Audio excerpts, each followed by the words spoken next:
खास पेशकश आपके साथ मैं हूं चित्रा त्रिपाठी। महाराष्ट्र और हरियाणा में आज शाम चुनाव प्रचार थम गया, लेकिन सट्टा बाजार में सरगर्मी बढ़ गई है। महाराष्ट्र का रण कौन जीतेगा, सत्ता की चाबी किस राजनीतिक दल के हाथों में होगी, ये वो अहम सवाल हैं जिनका जवाब बड़े से बड़े राजनीतिक पंडितों के पास भी नहीं है। लेकिन कोई है जो महाराष्ट्र विधानसभा चुनावों के नतीजों की भविष्यवाणी कर रहा है, कोई है जिसे पता है कि सीटों का जोड़तोड़ कैसे होगा, कोई है जिसे ये भी पता है कि किसके हिस्से में कितनी सीटें आएंगी।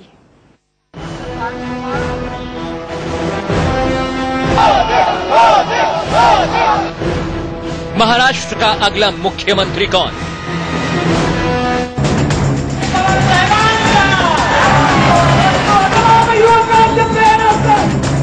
किस पार्टी को मिलेगा बहुमत? माझा मराठी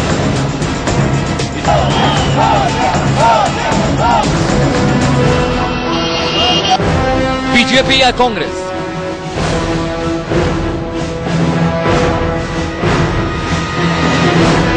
एनसीपी या शिवसेना? समजणार नाही हे अंबिके। सट्टा बाजार सब जानता है।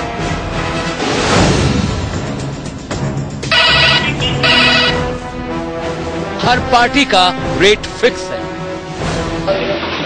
जो महाराष्ट्र का जो सत्ता है, जो पॉलिटिक्स पार्टी है, उसके हिसाब से बीजेपी जो बुक्की की भाषा में कहते हैं कि बीजेपी जो है उसका उन्होंने तय किया कि वो फेवरेट है और उसके ऊपर 60 पैसे का भाव रखा गया है। हर सीट का अपना हिसाब किताब है।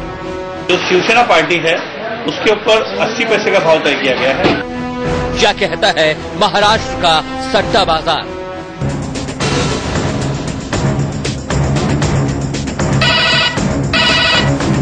क्या कहते हैं सटोरिये?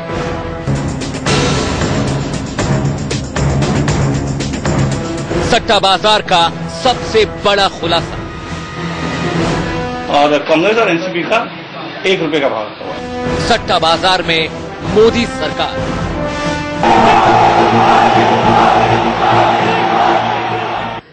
इंडिया न्यूज को एक्सक्लूसिव जानकारी मिली है कि महाराष्ट्र में सरकार बनाने को लेकर करोड़ों का सट्टा खेला जा रहा है। सटोरियों ने सबसे ज्यादा पैसे भारतीय जनता पार्टी पर लगा रखे हैं। क्या कहता है सत्ता का गणित, सट्टा का गणित इस पूरे मामले में किस तरह की कहानी बयां करता है, देखिए इस रिपोर्ट में।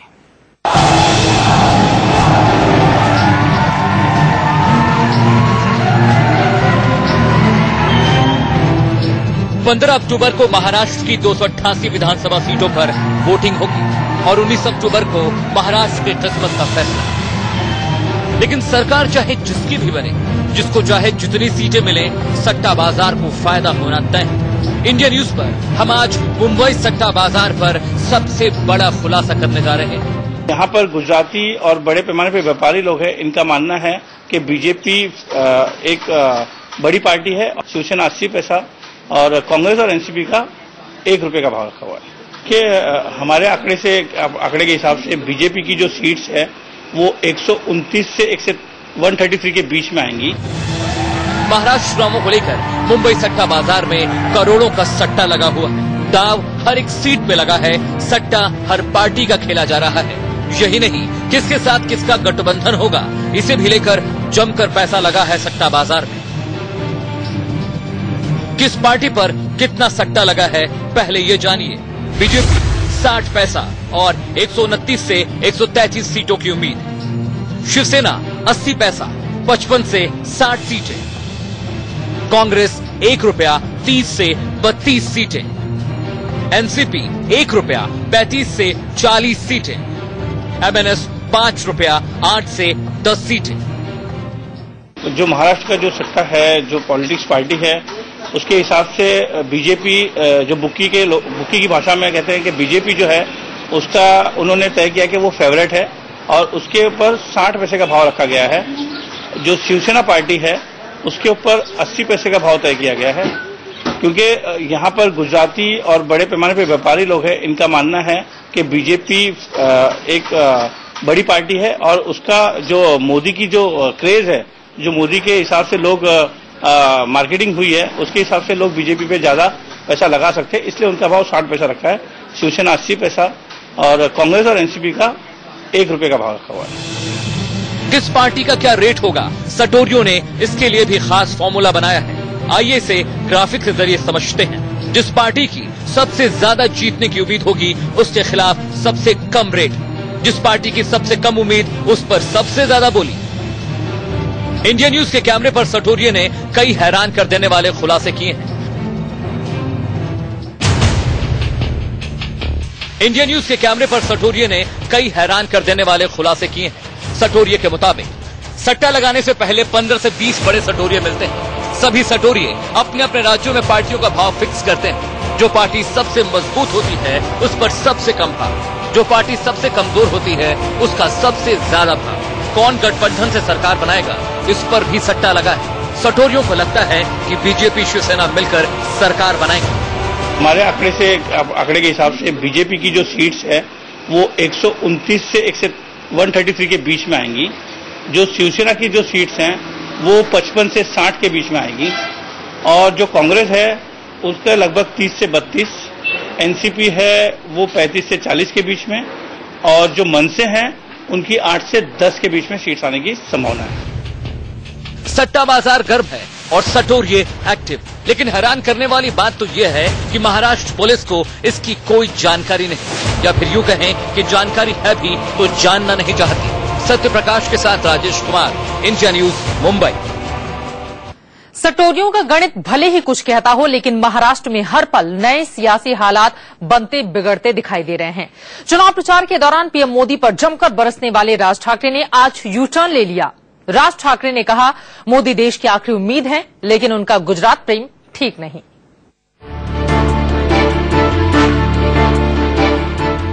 एमएनएस प्रमुख राज ठाकरे ने नरेंद्र मोदी को प्रधानमंत्री के रूप में देश के लिए आखिरी उम्मीद बताया है। माझ्या दृष्टिकोनातनं नरेंद्र मोदी पंतप्रधान म्हणून एकूणच सगळा जो काही बट्ट्याबोळ झालेला आहे त्या देशाचा त्याच्यामधला एक लास्ट होप आहे असं माझं मत आहे। राज ठाकरे ने इसके साथ ही कहा कि नरेंद्र मोदी को लेकर उनकी राय नहीं बदली है। उन्हें विधानसभा चुनाव में नरेंद्र मोदी पर इसलिए सवाल खड़े करने पड़े क्योंकि पीएम बनने के बावजूद गुजरात से लेकर उनका खास प्रेम उन्हें ठीक नहीं लगता। मुख्यमंत्री असताना स्वतःच्या राज्याबद्दल प्रेम असणं हे स्वाभाविक आहे, पण पंतप्रधान झाल्यानंतर पुन्हा परत त्याच राज्याबद्दल आपलं प्रेम व्यक्त करणे हे मला असं वाटतं की हे पंतप्रधान म्हणून शोभा देत नाही। त्यांनी पंतप्रधान झाल्यानंतर त्यांची भूमिका बदलायला पाहिजे होती। माझी भूमिका नाही बदलली आहे, त्यांची भूमिका बदलली नाही म्हणून मला माझी भूमिका बदलावी लागली। बीजेपी ने इसका जवाब देने में देर नहीं की। वो तो नेता ही ऐसा है, उसी की दम पर तो आज देश में पूर्ण बहुमत मिला हुआ है और ये थोड़ी होना चाहिए कि राजा महाराजा की तरह महल में बैठे रहें। आना चाहिए लोगों के बीच में, मांगना चाहिए। राज ठाकरे ने मोदी को लेकर चाहे जितनी नुक्ताचीनी की हो, लेकिन उन्हें देश के लिए आखिरी उम्मीद बताकर उन्होंने भविष्य की राजनीति के लिए बड़ा दांव खेल दिया। Mayuresh Ganapatye, Mumbai, India News. नेताओं का शोर आज थम गया है और इसी के साथ 15 तारीख को बारी है जनता की। एक छोटे से ब्रेक के लिए रुकेंगे। केरल की नर्सों को उनकी सरकार ने आईसिस के कब्जे से छुड़ाया और 10 साल में पहली बार पाकिस्तान ने उनके कहने पर मछुआरों को छोड़ा। महाराष्ट्र के पालघर में प्रधानमंत्री नरेंद्र मोदी ने आज कांग्रेस पर बड़ा हमला बोला। कहा, 60 दिनों का हिसाब मांगने वाले सुन लें। प्रधानमंत्री बनते ही उन्होंने वो किया जिसकी किसी को उम्मीद नहीं थी। और मैंने कहा था पाकिस्तान के प्रधानमंत्री जी से कि ये हमारे जो मछुआरों को जेलों में बंद करते हो, साथ साथ उनकी बोट भी कब्जा कर लेते हो। 5-5, 10-10, 15-15 लाख रुपए की बोट, मछुआरा बेचारा जाएगा कहां? भाइयों बहनों, 10 साल में पहली बार पाकिस्तान ने 50 से अधिक बोट वापस करने का काम किया और 200 से अधिक मछुआरों को जेल से छोड़ने का काम किया। और इस तरह से मोदी ने अपनी पीठ थपथपाई। एक ब्रेक, फौरन लौट।